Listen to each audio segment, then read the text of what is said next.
Well, we don't know much about the balloon yet, Yvonne. We know that the Defense Department and the Pentagon are very closely monitoring this. We know that Canada is investigating a suspected second incident involving a balloon or something that is airborne, but no civilians or no military personnel have been hurt yet or have come into contact with the balloon, which was first spotted flying over Billings, Montana, and that general area in the western portion of the United States. And from what the Pentagon has said, the balloon is said to have entered U.S. airspace over the continent over the past couple of days. And defence officials say what's concerning is the altitude at which the balloon is flying and the length of time it's lingered over a location. Yeah, that's a big observation. I think part of it has to do with the fact that, because it's flying so low to the ground, that it could be flying over potential military bases in the western United States or even where missiles are stockpiled, for example. It's suspected that something like this would be taking pictures or gathering surveillance. But from what we're seeing, the Pentagon is still collecting information, very much trying to handle this with a step-by-step approach. And it says that the Pentagon says that steps have been taken to ensure the balloon does not collect sensitive information. How is it doing that with the balloon up there? And why isn't it just shooting it down?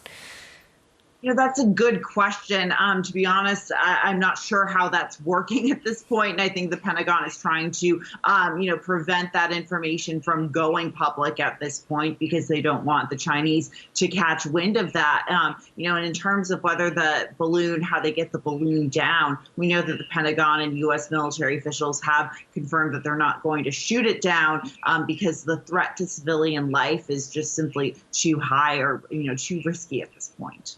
Julia, is this really odd? Is it the first time this has happened?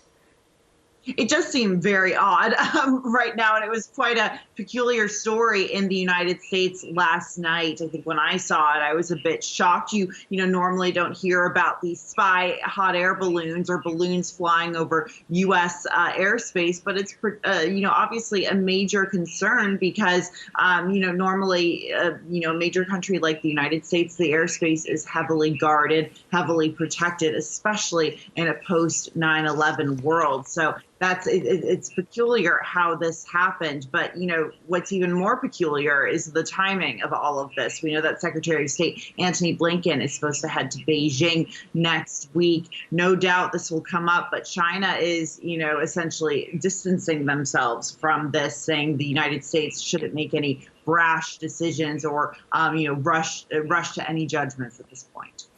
Speaking of that meeting, what is expected to come out of it next week?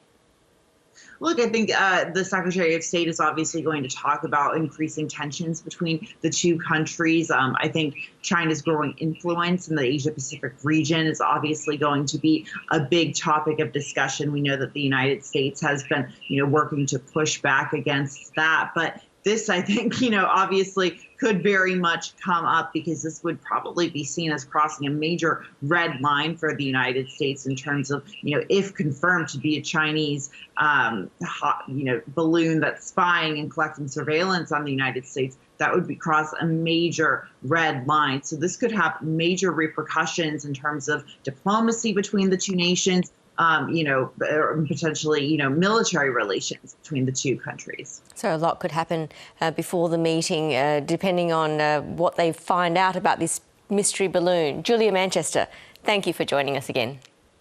Thank you.